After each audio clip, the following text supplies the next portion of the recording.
নামাজের চেয়েও, রোজার চেয়েও, দান খয়রাতের চেয়েও একটা বড় ইবাদত আছে। এটা কি আমি কি তোমাদের বলবো না?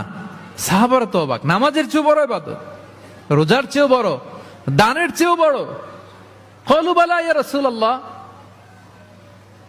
সাহাবারা বললেন অবশ্যই হে নবী, হ্যাঁ আপনি বলেন সেটা কি? বিষ্ণু সাল্লাল্লাহু আলাইহি ওয়াসাল্লাম বললেন ইসলাহু যাতিল বাইন, বিবাদমান দুই গ্রুপকে মাঝখান দিয়ে যে মিলিয়ে দেয়া। নামাজের চেয়েও বড়, রোজার চেয়েও, সাদাকার চেয়েও বড়, মিলায় দেওয়া। আমরা মনে করি সেজদা দিতে দিতে কপালে দাগ ফেলে দিছি, এটাই তো বড় ইবাদত। এটা তো নিঃসন্দেহে বড় ইবাদত। আমরা মনে করি হজ করতে করতে শেষ করে ফেলতেছি, এটাই বড় ইবাদত। জিকির করতে করতে আমরা দিনরাত এক করে ফেলতেছি, এগুলো তো নিঃসন্দেহে ইবাদত। কিন্তু দুই ভাই বিবাদমান দুই গ্রুপের মধ্যে আপনি যদি মিলিয়ে দেন, এগুলো নফল রোজা, নফল দান, নফল সালাতের চেয়ে বেশি সওয়াবের কাজ। পড়েন সুবহানাল্লাহ।